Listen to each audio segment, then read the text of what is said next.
The time is exactly 2:30 p.m. on Saturday, the 18th of February, 1943. Lift. Steady. Right.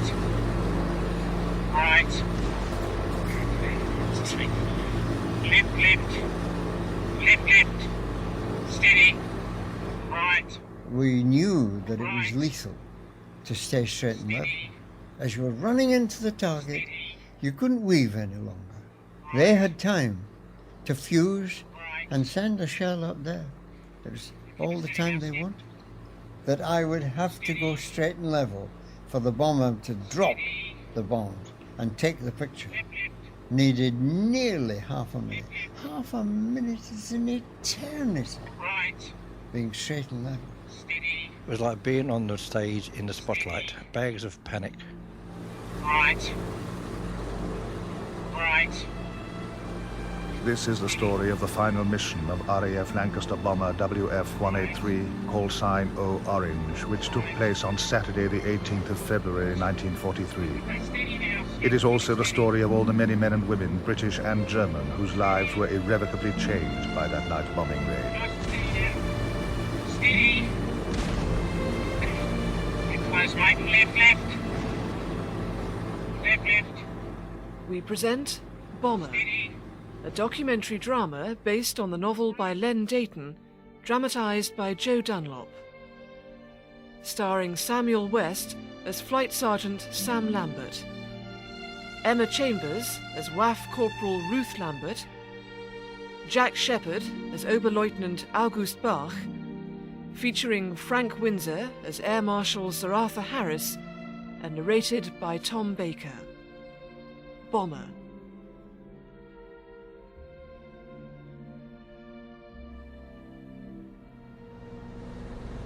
It is just after 2:30 p.m. on Saturday the 18th of February 1943. O Orange is in the sky above Whalley Fen Aerodrome doing her night flying test. Pilot to crew. Bumps around the garden, then home. Chiefy's told them to save 7 late lunches. The pilot, Sam Lambert, on his second tour, has clocked up 47 operations. The noise in an aircraft of that era is only just bearable, because the flying helmet of that era also was a thin leather one, and of course it was damaging. I'm slightly deaf, and there's lots of other people who flew, some completely deaf. What lights are they serving today, Skip? Did Chiefy say? Meat pie, Binty. What passes for meat these days anyway? Shut up, Binty. Be glad of any lunch after 2:30. Binty Jones, yourself, ex-milkman from Havilland. Pontypridd, is O for Orange's mid-upper gunner. His opposite number, the rear gunner, is an ex-miner from Nottinghamshire. The whole crew are volunteers. Navigator to pilot. Yes, Koshak. Is that glycol leaking on the starboard inner, Skip? Pilot to navigator, we're checking. Only small, but it looks like it's getting bigger. Thanks, Kosh. Is it glycol or fuel, Batters? The coolant temps are normal, Skip. No fuel pressure warning lights. Visual check. Sorry, Skip. Look out the bloody window. Oh, right. O Orange's new flight engineer, Ted Battersby, was at school in Lancashire 6 months ago. He's 18, and tonight will be his third op with Sam Lambert. There's something there, all right. Shining on the engine cowling. Looks like a new penny. It's all right. I know what it is, Skip. It's not glycol. No problem. It's a footprint. Only an oily footprint. One of the riggers did it. I saw him. Now, on the notice board, there would be put up the names of the crews that were going to fly that night. But I used to find that if my name was up there, I went straight away to the toilet. How's the starboard inner doing? Looks perfect. Oil temp and pressure bang on as it should be. Oh, sorry, Digby. Can you shift a minute, Batters? Lift your legs, mate. Let Digby out the nose. Digby, Royal Australian Air Force, bomb aimer O Orange. 15 operations, all with Sam Lambert. What about the H2S, Kosh? On the top line, Skip. Glad to hear it. Think it'll help, Diggers?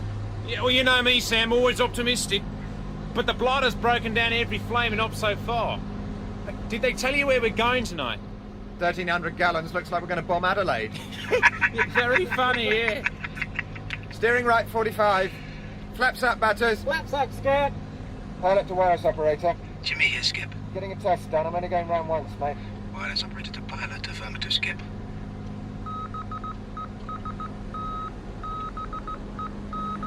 Jimmy Grimm, a Londoner, 21 years old, wireless operator O Orange.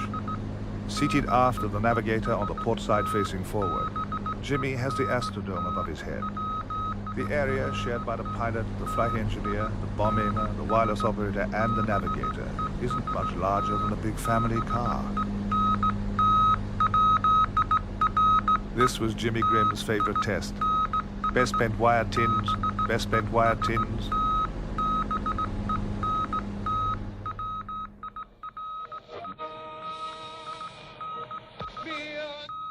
"200 miles away in northern France, an officer in charge of German radio monitoring makes a note of Jimmy Grimm's wireless test. We knew the frequency of the different bomber squadrons and knew their number and knew also their airbase.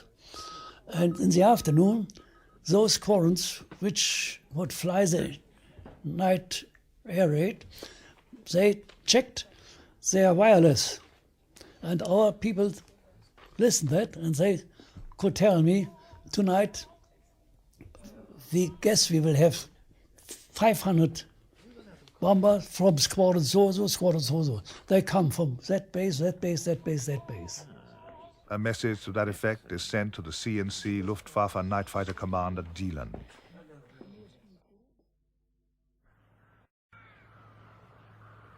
"350 miles away, on the edge of the IJsselmeer in northern Holland, is Luftwaffe Night Fighter Station Krunsvig. Here are the Junkers 88s and Messerschmitt 110 night fighters, which will engage the British bombers over the skies of Europe tonight. At this time of the afternoon, they are being fueled and serviced. Himmel! What are you shouting about? You're giving old Kugel a hard time. Oberleutnant Baron Victor von Löwenherz, Staffelkapitän of night fighters. I was just telling him how irritating it is to locate a terror flyer, creep up under his belly, and then find your engine losing power before you can shoot him down. Oh, he's still having engine problems. Oh, yes. But will he do what I want? God, engineers. It sounds like oil pressure. It might be a leak. Ju-88s were never designed for fighter work. As I had a similar problem once on a Messerschmitt, turned out to be a simple oil leak. Get him to fit new rings. Done it twice. It makes no difference. Then the engine's kaput. It needs replacing. Why won't he listen? Old Kugel is under orders to keep replacements to a minimum. Besides, I hear the station commander is having trouble with his supercharger. My heart bleeds. If we all had superchargers... Then Kugel and his mechanics would be even more overworked. So, what am I to do, Oberleutnant? We're on tonight. It's running okay now, but for how long? Tomorrow I'll get Kugel to do an engine run. If the revs are still dropping, I'll insist on a new engine tomorrow. Thank you. Are you all right? How do you mean? Well, you seem a bit, I don't know, down on the mouth. Girl trouble? No, it's nothing. Look, I better keep an eye on Kugel's men. Heil Hitler. Heil Hitler. Wireless operator to pilot? What's wrong with the engine, Skip? Nothing, Jimmy. It's just Battersby's on the throttles. Oh, reload, everyone. Shut up, NT. Go easy, Batters. It's not an Austin 7. That's better. That's it. Listen to the revs and look at the probes. You can't always trust the dials. The most isolated men on a Lancaster are the gunners. In O Orange's rear turret is Sergeant Flash Gordon. After the war, Flash plans to get an office job. No way will he ever go back to the mines. He swivels his turret, his eyes trained on the sights of his 2 pairs of parallel-mounted 303 machine guns. Pilot to rear gunner. How's the view, Flash? Bloody brilliant, Skip. It's really great. I can see so much better now Chief has taken out the rear perspex. I saw a film with Bob Hope, and he was stuck in a suitcase for quite a while. When they opened the suitcase and he got out, he couldn't straighten up. He was all cramped. And I thought, Christ, that's just how I used to feel when I come out the turret. They'll all be after cut out rear turrets once word gets round. Stop blowing your own trumpet, Flash boy. We know you're a genius. The mid-upper gunner, Binty Jones, has a pair of 303 machine guns.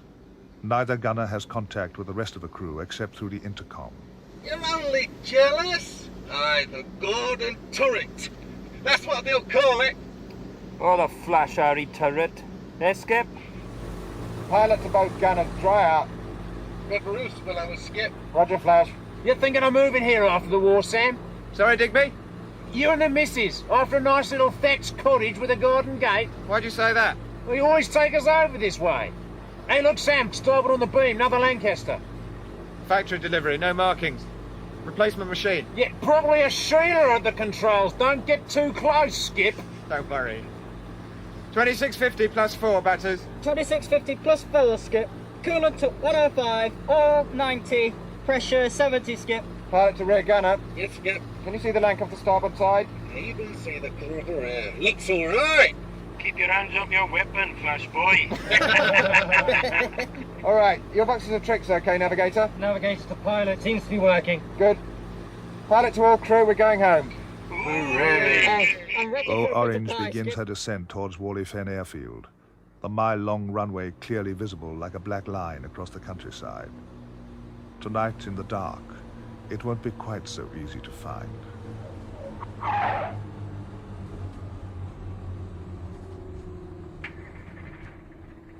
Whalley Fen Aerodrome, one of over 100 bomber command stations dotted around the British Isles in 1943. There are 16 Lancaster bombers based here. All of them will take part in tonight's raid.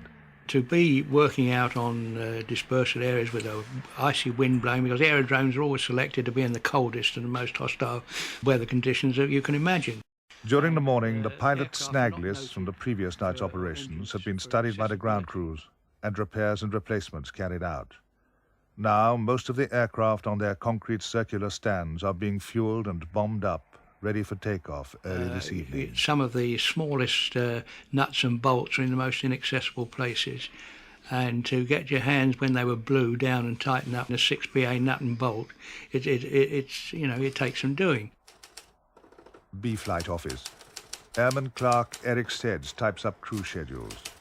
In the office next door, B-Flight's temporary acting commander, Flight Lieutenant Sweet, stands by the open window watching the activity as O Orange comes onto its stand. Sweet is 22. Mr. Fleming? Sir? Here a second, old chap. Fleming is the captain of the replacement crew of Lancaster Z Zebra. Of those who survived her crash landing at Whalley 3 weeks ago, 3 are still in hospital. With a new tail assembly, wing section and undercarriage, the plane will fly again tonight. None of her old crew will ever fly again. You look after Z Zebra, Mr. Fleming. She's a good old crate. You've had the best damn training, now use it. Can't wait to get out there and get on with it, Mr. Sweet. Good show, Fleming. Carry on. You call me, sir? No, Sedge. Talking to Mr. Fleming. Ah, yeah. First operation tonight. They know the odds are 15 to 1 against for the first 3 trips. You didn't say that to them, did you, sir? Oh, of course I didn't, you idiot. They aren't fools, Eric. Public school chaps. Not a bird, then, there. How's it go again? Survive your first 5 and you double your chances of staying alive. At least for 30 hops. Winco Munro's done over 60. True, sir. Done 28 myself. Fleming just needs a bit of luck. Everyone does, sir. Well, I do remember an incident where a mid-upper gunner lost his head. Yes. And the aircraft was right in front of the hangars. Yes. He I do came remember back, that. Yes. And there was just nothing there. Nothing, yes. Just completely lost his head. Yeah. Oftentimes there will be that smell. Yes. Of bodies have been in Yes. there for 8 or 9 hours. Probably been no injuries to them, but there was that particular smell peculiar to a kite returning from operations. Absolutely. Yes. I remember one coming back though, George, where they'd had to pull the parachute for him to lie on. And the parachute was, instead of being white, was red. That. Yeah. I remember that, and the ambulance came out and they left the parachute behind for us to clear up. Okay. And that was a mid-upper gunner as well. I've just forgotten his name, but I will be able to come to it.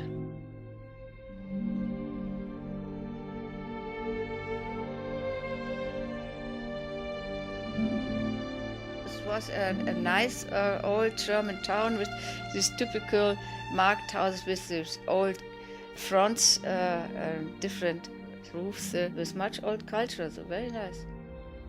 That same afternoon in February 1943, in the small town of Altgarten in northwestern Germany, Walter Reisman, the Bürgermeister, called into Frenzel's, his favorite restaurant.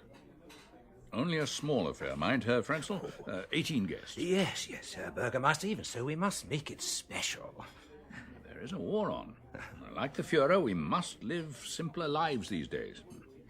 Now, with the fish. Riesling with the fish. Perfect. And with the main course, Herr Burgermeister? Well, that nice little chateau bottled Burgundy you were telling me about. The Lafitte 37. Precisely.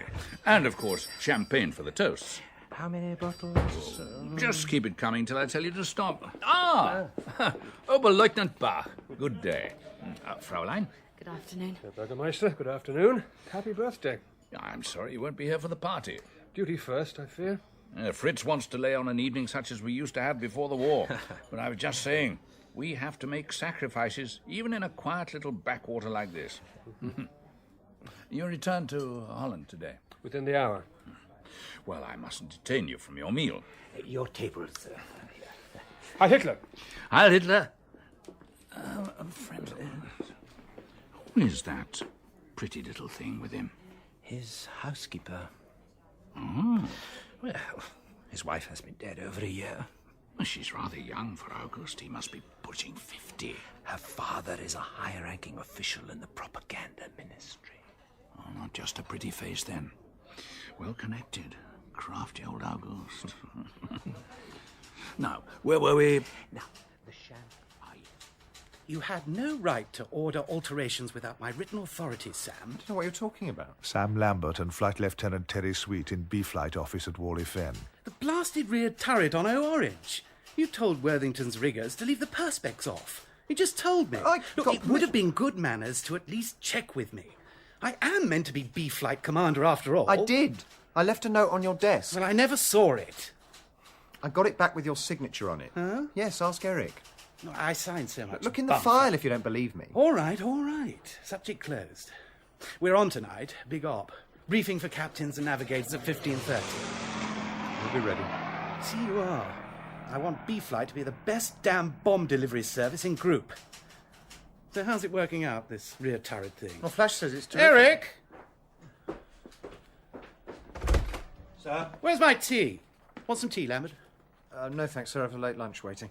I'll get it now, sir. And Eric, tell Mickey Murphy to get over here. Sir? Bloody undercart keeps jamming on S-sugar. Seems beyond Mickey Murphy to get the ground chaps to do anything about it. Doesn't sound like Mickey. Or the ground chap. I've had to use emergency air twice to get the wretched gear down. So, how's Ruth? You should watch yourself there, Sam. Groupie's no fool. Bound to find out. I doubt it. Unless someone tells him. Well, strictly speaking, I should. Won't, of course. Damn stupid reg of his. No wives within 40 miles. Quite. So what's the thinking behind this rear turret thing? Oh, it was Flash's idea. Who? My rear gunner, Sergeant Gordon. Flash Gordon. Thought it would make for better night vision. No smears or scratches to spoil the view. Everybody's seen well enough through perspex before. You could say the same for glass, but haven't you ever opened a window to see better? Yes. Yes, well done. Let me know how it works. Flash should get the credit. Oh, don't worry, he will. Have you heard where we're going tonight? Well, even if I knew, I couldn't tell you. Siggy? No, thanks. Look, Lambert, I was going to leave this till after tonight, but I might as well give it to you now. You won't...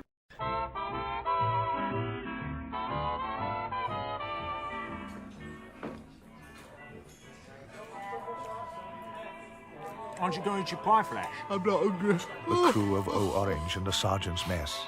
Some inconsiderate sod spoilt my line this morning. Who's that then, Flash? You Welsh git, your motorbike, 6:30 this morning. No, this meat pie's not bad. Shouldn't have been away all night in the first place. Mind your business, Flash. Read a comic or something. Back from Peterborough, Well, was don't it? start, you two. Well, it's not right. Having it off with a married woman while her husband's away fighting. You go and see if a padre's looking for an assistant. One of these nights he'll be standing by the bed when you wake up. He's in Burma. You'll hear about it, I and don't. he'll sort you out. Weedy little boy with horn rims. I haven't seen him, you lying I twat. have. Here's the wedding picture on a bedside table. And it might have got bigger since that was taken. Not according to Rosie. I hope he's a bloody PT instructor. Out east fighting Jack, it's not right. Where's Jimmy? Gone to see if there's any post. I wonder what Skip's talking to Sweet about. Afraid it's settled. Effective when? Tomorrow. What about replacements? Straight swap. You get Speak and Simpson. I see. You get my navigator and bomb aimer and I get yours. Word from some desk flyer on high, old chap. Ours is not a reason why. You don't split up crews that are working well. Sorry, Lambert. I bet you are. You've done this, haven't you? First you took Mickey Murphy, now you're having Cohen and Digby. Digby's the best bomb aimer in the squadron.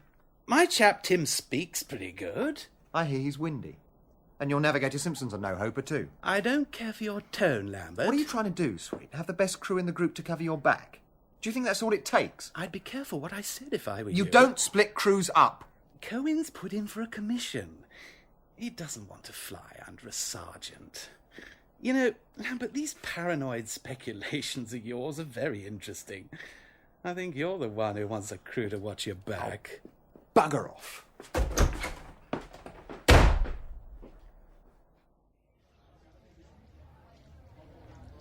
Oberleutnant August Bach and Anna Luisa finish lunch at Frenzel's restaurant. More wine? No, thanks. Go on.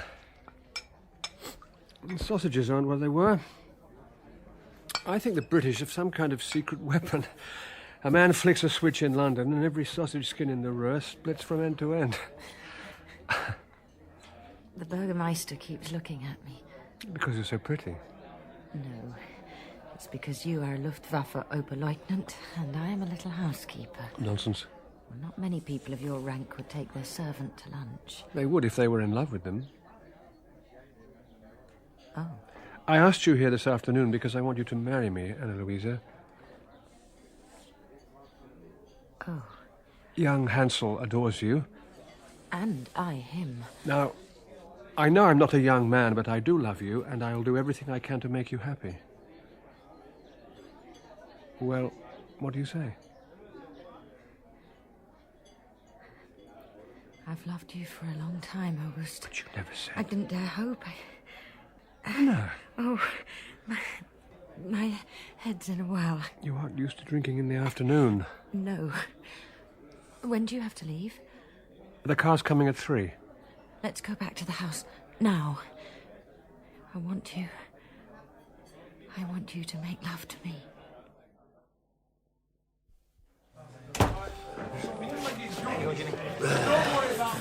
What's up, mate? I got a letter from my missus. Eh? Oh, not a dear John letter. Nah, don't be daft, no. Our little Tommy's not too well. Oh, dear. She says he was coughing all night.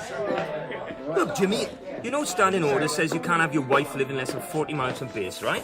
Well, she's back in Woolwich, isn't she? Living with her mum. Right.